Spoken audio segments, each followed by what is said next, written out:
succeeding New Zealand's Rob Waddell, who since the Olympics has focused on earning a place in his country's America's Cup team. Well, this is the lineup on the far side for Austria, Ralf Krajbic. Next to him in lane number 2 for Slovenia, Itzhak Čop. Last year's runner-up, once again trying to regain the title he last won in 1995. Here is the world champion, whose style is generally to settle for the first 1,000 and then wind it up throughout the second half. From Magdeburg in Germany, the World Cup champion, undefeated this season, Marcel Hacker, but still thought by one or two to be mentally fragile when put under extreme pressure. In lane 5, the 34-year-old from the Czech Republic, Václav Chalupa, as hungry as ever, 4 times a runner-up, yet to win this title. And last but not least, in lane 6, closest to you, this is Dirk Lippitt's silver medals with the Dutch quad in the Sydney Olympics and last year's World Championships, now tackling the sport's ultimate individual challenge. So here we go, the start of the men's single sculls. And this should be something to relish, Dan. Oh, this is a real tactical battle between the 3 men in the middle there, Norway, Slovenia and Germany. This is Hacker, who is a fast starter, likes to go out in front. And the only way, really, that anyone's going to beat him, I think, is to undermine that confidence that he gets when he gets out in front. Well, I think you've really got a battle between Norway and Slovenia. They're the people who are going to try to put pressure on him. He's the one that they have to beat, and the way that they're going to beat him is to try and press him in the middle, get in front of him and make him break up. That's the key. That's the key. In the semi-final, that's what Čop, this man here, had to try and do. He went out in front, and he was out in front of Hacker, and then let Hacker come through to win that semi-final. But he was testing him. He was just seeing how fragile Hacker would be. But here it is. Hacker's out in his favourite position, and he's gone out in front. In picture now, the defending world champion, the 26-year-old Norwegian Olaf Tufte. Of course, he and the man to his right, Itzhak Čop, no strangers to each other, because right the way through the Sydney Olympics they were battling each other in the double sculls, and now they find themselves confronting each other once again in the singles. But Hacker looking very comfortable, very smooth start. He's a very powerful sculler. He's a very, very eccentric guy, but he won't like this. He won't like the fact that Čop has just edged past him here, everybody putting a lot of pressure on him. He's won through here, been very, very confident in the heats and the semi, but Čop is the one really giving him a lot of trouble at 500 metres. Yes, and it's just about the Slovenian. Indeed it is, through the first quarter. And good to see the Czech sculler, Václav Chalupa. Here he is in picture, right there, up with the pace. And Dan, wouldn't it be wonderful if one of these seasons this man could actually take the title? Oh, it would be a joy, because he's back in 1991 he's been winning medals but never the top one. He's a very big, powerful athlete.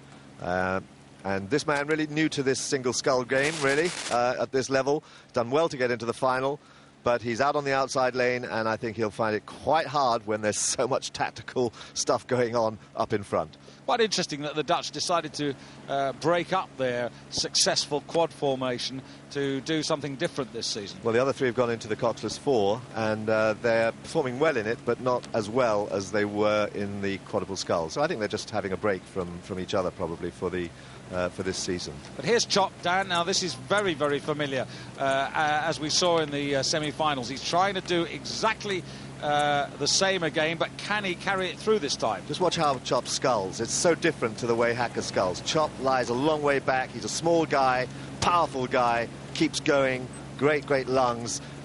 He's not a pretty sculler to watch, but he does move his boat. Hacker, meanwhile, sits up tall, pumps away on his legs. He's a big athlete, and he doesn't really finish it out as strongly as Čop. So Čop gets his power through the last part of the stroke, whereas Hacker gets it through the middle, the first part in the middle of the stroke. There you can see that lie back there of Čop. Long sculling, big long strokes. So still the Slovenian with the advantage through the first half of the race there, and pretty close together, and all the medals up for grabs here. Just a little bit concerned about Tufte. Seems to me to be just a little far off the pace. Well, I think Čop has really been he's been let down by Tufte, because I think Tufte should have been pushing Hacker in this thrust here through the middle. But what is Hacker going to do now? This is the first time he's been put under this kind of pressure. This is extraordinary. Chop has got nearly a length on Hacker, and with Chop's courage, you know that it's going to take an awful lot to pull him back. And I think Chop is really going. This is exactly what he wanted to do. Hacker hasn't responded yet, but he's holding on. That they are well up now on Chalupa and on Tufta.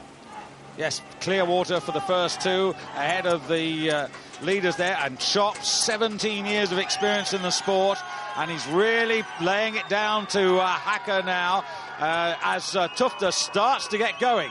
Now, we're going to see now what Hacker is made of, because this is the first time he's been put under this kind of pressure. We're going to see whether he has the courage, whether he has the character to do it. And look at this, he is coming back. Chop has done everything he can to win this race. He's pushed so hard in the middle. He's made the move on Hacker. Now, has Hacker got the courage to pull him back again?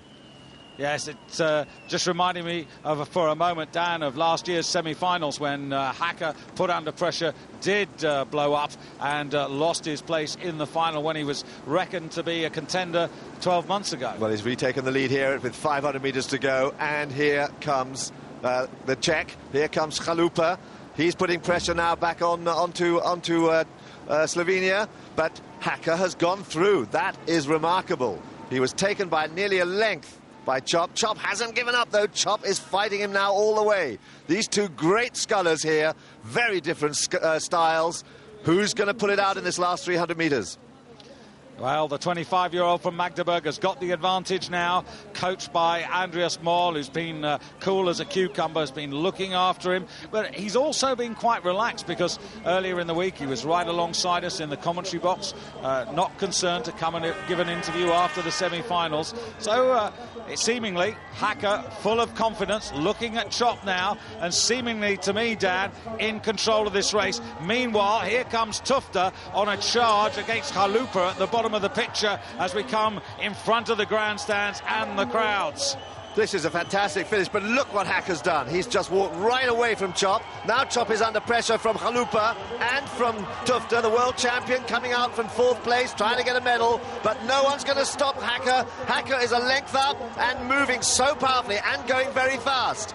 Chalupa, closest to you there, is getting really frantic now, because he can see a medal disappearing, because Chalupa is under enormous pressure from Tufta, who's just gone past him now. Hacker still looks at Chop, but he's safe, as you said, Dan. He's going to become world champion. Chop is going to hang on to the silver, because Tufta's just a bit too slow in his final charge, and he has to settle for bronze. Poor old Chalupa finds himself out of the medal positions, and then Dirk Lippitz coming in ahead of the Austrian Ralf Krebich, who did well to get into today's final. But there's Hacker following in a long line of successful German scullers.